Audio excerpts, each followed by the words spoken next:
The budget passed by Parliament on Friday is 715 billion shillings smaller than the one for the 2020-2021 financial year. The Ministry of Finance attributes the scaling down to a decrease in external financing. However, the budget estimates did not pass unchallenged.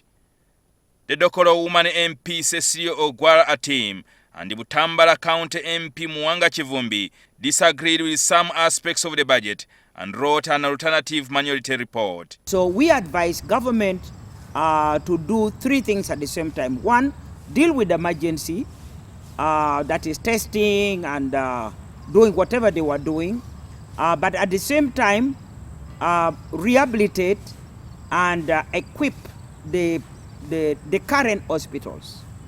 Economist Ramadhan Gobi believes the 2021-2022 budget has left out the critical sectors of the economy, which has largely been impacted by the effects of COVID-19. Much of this economy is concentrated in small and medium enterprises, as well as farming communities or agriculture. So it goes without saying that there was need to put more resources in revamping, especially the SMEs. To me, I think government is missing the opportunity to expedite the recovery if that section of the economy does not get support. Though the Minister of Finance has indicated that a substantial amount of money has been allocated to the Uganda Development Bank for agro and industrial processing, majority of the small and medium enterprises can't access the money, leaving it in the hands of a few privileged Ugandans. We expected UDC to come up with this kind of project. We didn't see any post-harvest investment that we had anticipated. We did not see any small-scale industries strategically built to absorb any agricultural activities that we are involved in. Instead, we are hearing much of the impact happened in the small and medium enterprises because they were difficult to social distance, so they closed, many of them, and some of them have not restarted up to now. When you go downtown, you see a lot of business spaces which are empty.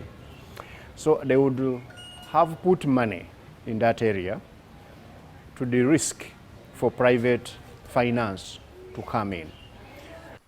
Currently, Uganda's economy has slowed down largely because of COVID-19.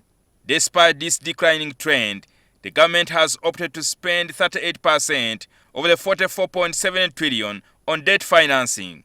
This translates to 17 trillion shillings. Even the money we have borrowed, we haven't been able to use that money efficiently because you are overwhelming the implementers, like the agencies which are supposed to build these things. They are being overwhelmed. So we have been borrowing money and keeping it without utilizing it, yet we are supposed to pay interest on it.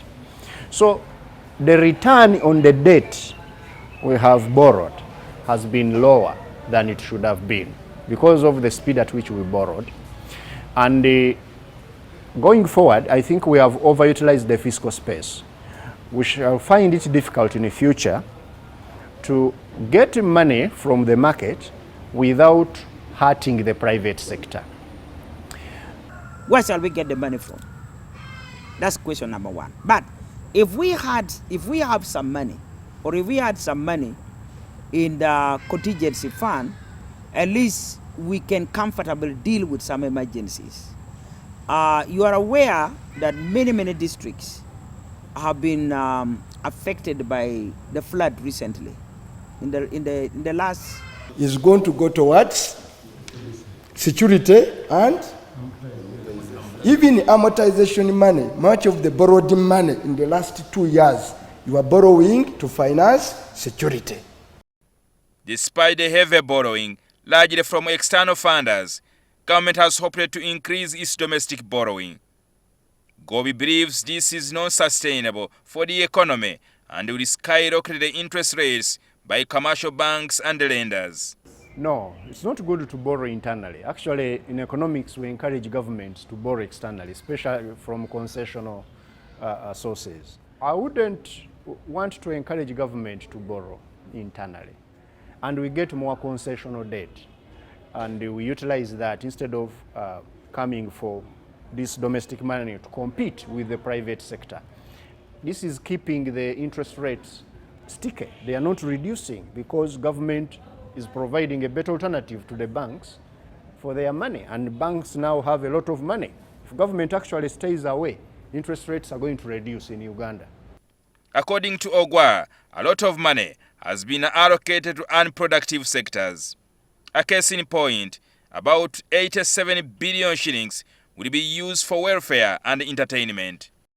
Air travels, the areas of inland travel, the areas of advertisement, conferences, things like that. We advise them to drastically reduce that. Now, there are times you look at figures and you ask the minister in his team who prepared these figures. And you find that these figures are prepared by technocrats. But their errors are so obvious. And there are many times that the minister and the team had to be, whisked away from the committee because they themselves discover that actually there are errors in their presentation. The government expects to raise revenue of about 22.6 trillion shillings, and the tax measures to meet this target have been proposed. Jingo Francis, NTV.